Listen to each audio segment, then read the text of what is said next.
My name is Walter Harlan, and I am 76 years old. I lived in the same little house in Harrisburg, Pennsylvania, for 41 years, right off Dairy Street, where the buses hissed past in the rain and the maple tree out front dropped red leaves every October. My wife, Ellen, died in that house. My son, Mark, learned to ride his bike in that driveway. I thought memories made a place sacred. Mark only saw what it was worth. After Ellen passed, he started coming by more often, but not to sit with me. He would walk through the rooms with his phone out, tapping numbers, measuring walls, asking if the roof still leaked. His wife, Denise, smiled at me like I was a slow child and said, "Walter, this is too much house for one old man." I wanted to believe they were worried. A father will lie to himself a long time before he admits his own son is circling him like a creditor. The first humiliation came on a Sunday dinner at their place in Mechanicsburg. Mark cut my steak for me before I even touched the knife. His teenage boys laughed under their breath. Denise said, "Your hands shake so much now, Walter. Maybe it's time we had a serious talk." I sat there with my fork in my fist, feeling smaller than I had felt since I was a poor boy in West Virginia wearing patched shoes to school. 2 weeks later, Mark came to my house with a moving box. Just one. He set it on my kitchen table and said, "Pack what you need for a few days?" I asked him where I was going.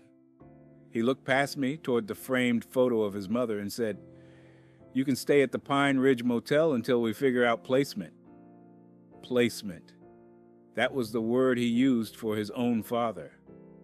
I told him this was my home. His face hardened so fast it scared me. "Dad, don't make this ugly," he said. "You signed the house transfer papers last month." My knees went weak. I had signed medical forms after my fall in January. At least that was what he told me they were. I remembered Denise standing over me with a pen while I sat in a hospital bed, dizzy from pain medicine. That night, he drove me to Pine Ridge with one suitcase and $38 in my wallet. He did not walk me to the room. He left me outside the office beneath a flickering light, then said, "Try not to call and upset everybody." When his taillights disappeared, I stood there in the cold, holding my suitcase like a man arriving nowhere. But in the motel room, when I opened the old leather folder Ellen made me promise to keep safe, I found something Mark did not know existed. And by morning, I knew exactly who I had to call first. I barely slept that night at Pine Ridge. The motel walls were thin enough to hear a couple screaming 3 rooms down, and a television blaring game shows, until nearly 2 in the morning. The mattress smelled faintly of bleach and cigarettes. Every time I closed my eyes, I saw Mark standing in my kitchen holding that cardboard box like he was helping move old furniture to the curb. Around 5:30, I sat at the little table by the window and opened Ellen's leather folder again. Inside were insurance papers, military records, our marriage license, and one envelope with my name written in her handwriting. I had not opened it since the week she died. My fingers shook worse from fear than age. Inside was a letter and a bank document. The letter was short. "If Mark ever stops seeing you as his father and starts seeing you as a burden, call Richard Baines immediately. Promise me." I stared at those words until the sun came up over the motel parking lot. Richard Baines had been Ellen's older brother, retired attorney, mean as a snake when crossed. I had not spoken to him in nearly 8 years after some stupid family argument over Ellen's funeral arrangements. Last I heard, He was living outside Pittsburgh, alone, with 2 dogs and a bad heart. The bank document underneath the letter hit me harder. There was an account I knew nothing about. Ellen had hidden nearly $300,000 in it.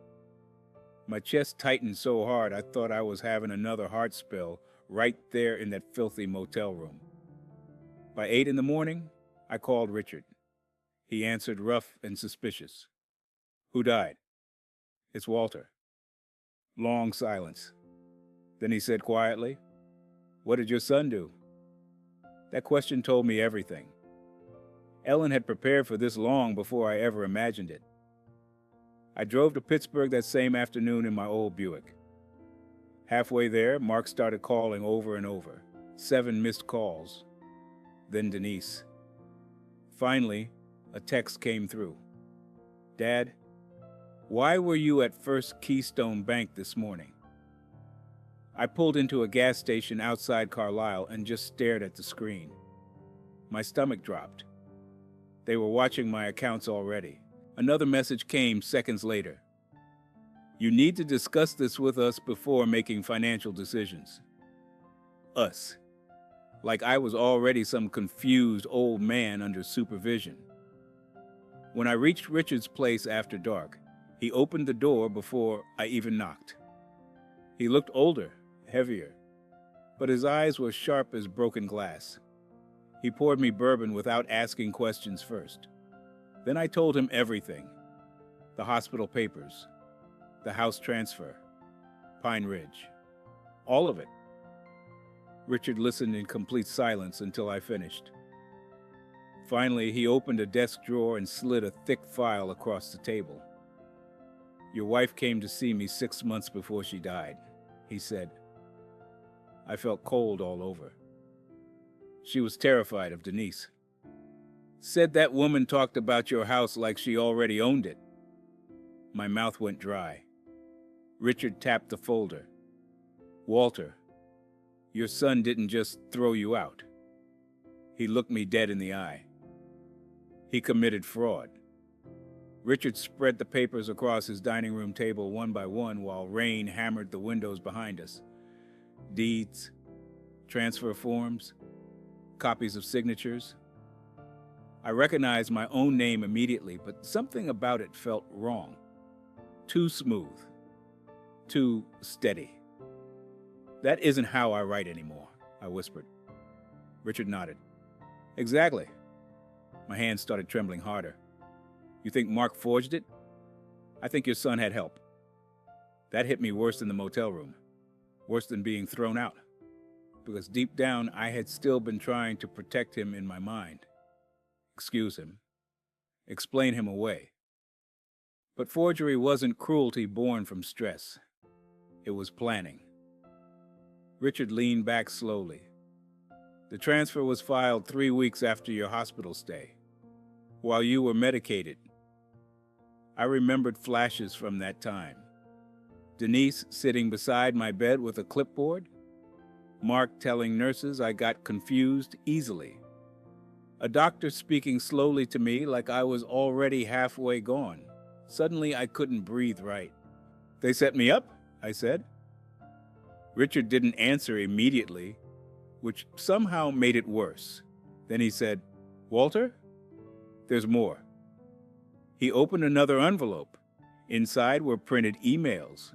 Denise had written to a realtor 6 months earlier asking about fast resale options after property consolidation. My house address sat right there at the top of the page. Sale estimate, $610,000. I felt sick. $610,000. That house Ellen and I bought for $72,000 in 1984. The same kitchen where she canned peaches every August. The same bedroom where she squeezed my hand before dying. To them, it was inventory. My phone rang again. Mark. This time Richard answered it himself. "Walter's unavailable." I heard my son's voice explode so loud through the speaker I could make out every word. "Where the hell is he?" Richard smiled without warmth. Funny thing about old men, Mark. Sometimes they start talking before they die. Silence. Then Mark's voice changed completely. Calm. Dangerous. He's confused. You know that. No, Richard said quietly. I think you were counting on everybody believing that. Mark hung up. The room stayed silent except for rain ticking against the glass. Then Richard looked at me carefully. You need to understand something. Once people start stealing from family, panic makes them reckless. I rubbed my face hard. What do I do now? You disappear. I stared at him. For a little while, he continued. No bank visits alone. No answering calls. No going back to that house yet. That's my home. And right now, he snapped, it's also the center of a fraud investigation. Those words made everything feel suddenly real. Fraud investigation.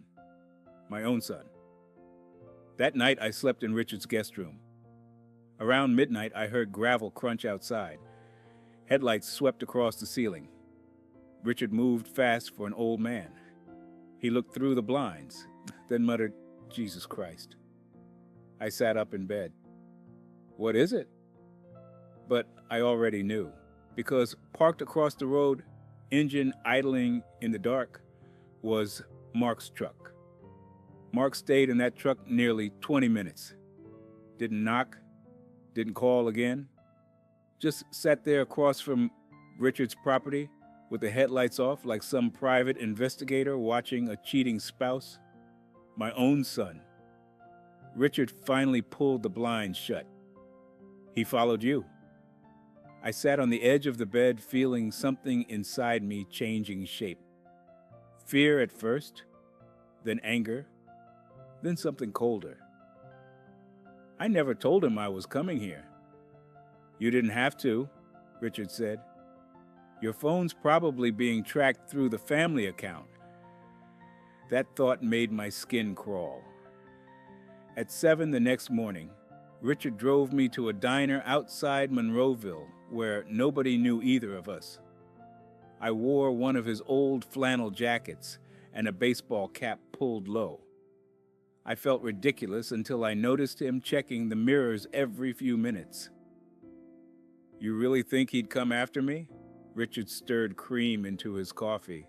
I think your son's drowning financially, and desperate people protect money before they protect family.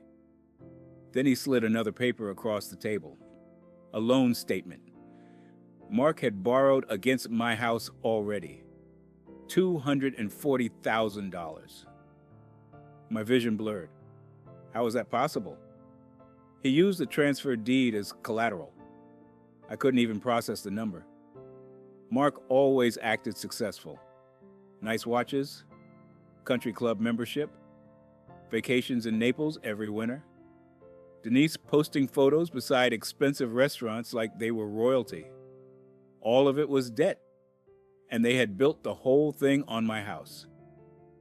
Richard lowered his voice. If the fraud gets exposed, the bank comes after him. If the house sale collapses, he's ruined. For the first time, I understood why Mark looked panicked instead of guilty. This wasn't just greed anymore. It was survival. My phone buzzed again. A voicemail from Denise. Her voice came soft and sweet at first. Walter, we're worried sick about you. Then her tone shifted. You disappearing like this makes you look unstable. People notice these things. I stared at the phone. That wasn't concern. That was a warning. Richard heard it too. Save every message. An hour later, things got worse. My granddaughter Emily called crying. Grandpa, Dad says you're sick. My chest tightened instantly. Emily was 23, finishing nursing school in Ohio. Sweet girl. Too trusting. What exactly did he tell you? She sniffled hard. That you're confused and paranoid and people are manipulating you against the family. I closed my eyes. Mark was building a story around me already. preparing everyone before the truth surfaced. "Emily," I said carefully, "listen to me. I am not confused." Silence. Then she whispered, "I know." That nearly broke me right there in the diner. She hesitated before speaking again. "Grandpa, there's something else." "What is it?" "I wasn't supposed to hear this, but Dad and Mom were fighting last night. Mom said if you change the will before the house sells, they're finished." Richard looked up sharply across the booth. "Finished. Not struggling. Not embarrassed. Finished." Then Emily's voice dropped to almost nothing. "And Grandpa, I heard Dad say maybe you shouldn't be left alone anymore." I didn't sleep at all after Emily's call. I sat in Richard's dark guest room listening to the old pipes knock inside the walls, while one sentence kept replaying in my head. Maybe you shouldn't be left alone anymore. At 76, you learn what certain phrases really mean. They don't mean care. They mean control. By morning, Richard had already made 3 calls. One to a forensic document examiner. One to a banking investigator he knew from years back. And one to a woman named Carla Ruiz. "Who's Carla?" I asked. "The reason your son's about to panic." Carla arrived around noon in a navy coat carrying a leather briefcase. Mid-50s. Sharp eyes. Former state fraud investigator. She shook my hand once and got straight to business. "Walter, I need you to tell me exactly what happened in the hospital." So I did. The fall on the ice in January. The concussion. The pain medication. Denise appearing with forms almost every day. Mark telling me not to stress myself by reading everything carefully. Carla took notes silently. Then she asked, "Did anyone besides your son ever witness you agreeing to transfer the property?" "No." "Did you ever verbally say you wanted to leave your home?" "Never." She nodded slowly. "Good. Good." Such a strange word for a man discovering his child may have stolen his life. Then Carla opened her briefcase and placed photographs on the table. My house. Only it didn't look like my house anymore. Workers had already started renovations inside. I stared at the pictures in disbelief. My furniture covered in plastic. Ellen's piano gone. Walls repainted gray. "They listed it privately 3 days ago," Carla said. "Luxury buyers only." I couldn't speak. Mark hadn't just planned to move me out. He planned to erase me before I was even gone. Richard poured me a drink with shaking hands. "Easy, Walter." But something inside me had gone completely still. Carla leaned forward carefully. "There's one more thing you need to know." She slid over another document. A competency petition, filed that morning. My son was attempting to have me legally declared mentally impaired. I read the words twice before they even felt real. Petitioner, Mark Harlan. Reason, cognitive decline, paranoia, financial instability. Financial instability. I almost laughed. After everything he had done, he was building a case that I couldn't manage my own affairs. "He's moving fast," Carla said quietly. "That means he's scared." I looked down at the petition again.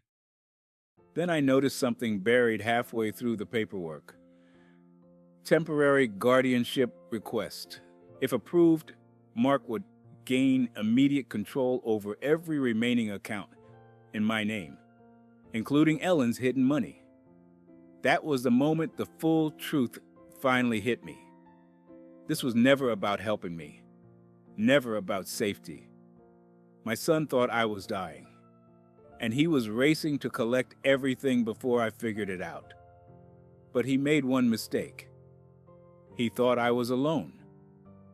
And 3 hours later, sitting in Richard's living room, I finally made the decision Ellen had been preparing me for all along. Richard drove me himself the next morning. Gray skies, freezing rain, Pittsburgh traffic crawling like a funeral procession. I sat beside him holding Ellen's letter in my coat pocket while Carla followed behind us in her sedan. "Once we do this," Richard said quietly, eyes fixed on the road, "there's no going back." There already isn't.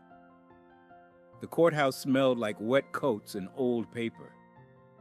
We filed the fraud complaint first, then the injunction against the house sale, then the challenge to the guardianship petition. Every signature I wrote felt heavier than the last. By noon, Mark had been officially served, and by 3 o'clock, he was pounding on Richard's front door. Richard opened it before I could stand. My son looked terrible, hair uncombed, eyes bloodshot, tie hanging loose around his neck. Denise stood behind him, clutching her purse so tightly her knuckles looked white. "Dad," Mark said immediately, voice cracking into fake concern, "what are you doing?" I stayed seated. "You forged my signature." His face changed instantly. Not guilt, rage. "You don't understand what's happening," he snapped. "You were going to lose that house anyway." "That wasn't your decision. We were trying to save this family." Richard barked out a laugh so cold it made Denise flinch. Mark stepped toward me. "Do you have any idea how much pressure I've been under?" "There it is," Richard muttered. Not apology. Pressure. Debt. Himself. Always himself. Denise finally spoke. "Walter, please. If this becomes public, it destroys us." I looked at her carefully for a long moment. Then I asked the question I should have asked years earlier. "How long were you planning this?" Neither of them answered, and that silence told me everything. Mark's voice suddenly dropped low and ugly. "You think Emily's going to thank you when the bank takes everything? You think exposing me helps this family?" "No," I said quietly. "But maybe it stops you." For a second I thought he might actually hit me. His jaw tightened, hands shaking, face red with humiliation. Then Carla stepped forward from the hallway holding a folder. "Mr. Harlan," she said calmly, "you should know the state investigator would very much like to discuss the altered medical authorization forms." Mark froze. Denise went pale, and for the first time since Ellen died, I watched my son look afraid. Real fear. Not anger. Not frustration. Fear. He turned toward Denise slowly. "You said those records were destroyed?" The room went dead silent. Denise's eyes widened. "Mark, you told me they were gone." Richard looked at me sharply. Carla stopped writing, and suddenly I realized something horrifying. The forged house transfer hadn't been Denise's idea. It had been his. My son stared at the floor, breathing hard, while Denise backed away from him, like she no longer recognized the man she married. Then somebody knocked at the front door. 3 hard knocks. Nobody moved. Richard opened it slowly. 2 detectives stood outside, and behind them was Emily, crying. If this story hit you hard, let me know in the comments what you would have done in his place. And if you believe family, trust, and dignity still matter, subscribe for more real emotional stories like this one.